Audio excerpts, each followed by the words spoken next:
What's going on, guys? Welcome back to Selkirk University, your home for product education, comparisons, tips, and really just all things Selkirk. On today's video, I'm gonna go over adding weight to your pickleball paddle.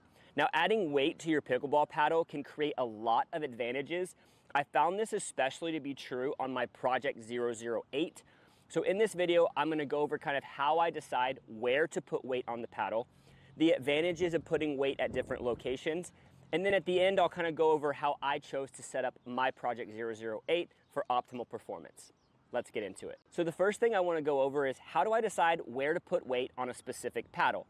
Now, where I put weight can vary from paddle to paddle, but what I do is I take my new paddle out to the courts without putting any weight on it. I choose to hit the paddle around for a little bit, and I look for a few different things that helps me determine where I'm going to start putting weight. So to know where to put the weight, it's important to understand the topic of swing weight.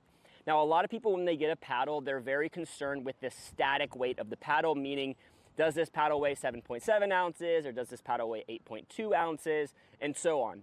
However, two paddles that weigh the exact same can feel drastically different in your hands if they have different swing weights. Paddles that are more head heavy or they have more weight towards the top of the paddle are going to feel heavier than paddles that are maybe more balanced or have more weight in the throat or the handle. So it's important to not just look at static weight, but to look at swing weight. So that's the first thing I do when I go out to the courts. I feel how fast does this paddle feel in my hands? How much power am I generating off of drives? And overall, what does the paddle feel like in terms of maneuverability? After I've tested that and I kind of have an understanding of how quick this paddle feels in my hands, I will then move on to focusing on the sweet spot. Where do I constantly mishit the ball, or where is that perfect sweet spot located on the paddle? Once I've kind of figured that out, I'm ready to address my paddle and add weight. So if I want to move the sweet spot up or down, I can kind of move the weight up or down accordingly. But let's bring it back to the 008, for example. I found that this particular paddle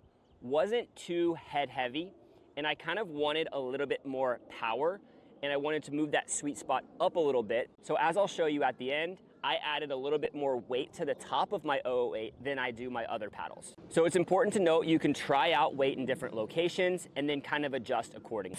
Now let's quickly talk about the advantages to placing weight at different locations. A good rule of thumb is to note that the higher up you move your weight on the paddle, the more it's going to increase the swing weight, meaning the slower it's going to feel in your hands, but you're also going to feel a little bit more pop or power.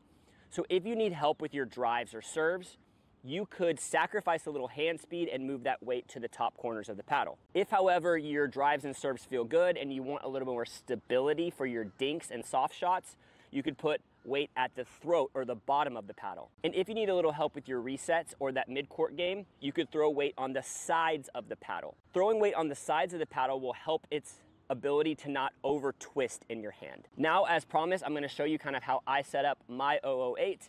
I hope this video was helpful. Be sure to like and subscribe and let me know in the comments if you have any feedback or any requests for future videos. So how I set up my 008 is I got some of Selkirk's tungsten tape. I really like this tungsten tape because it comes in pre-cut strips and it's really easy to apply and it's non-toxic. And I layered up 2 strips of tungsten tape around the throat. And then I took about half of the amount of weight I put on the throat and I put it just towards the top corners of the paddle to add a little bit more power and a little bit more pop. Again, everyone's gonna be a little different when it comes to setting up their paddle, but this is what I found worked the best for me. Let me know in the comments how you like to set up your paddle, or like I said, if you have any other questions, you can leave those in the comments as well. I'll see you on the next one.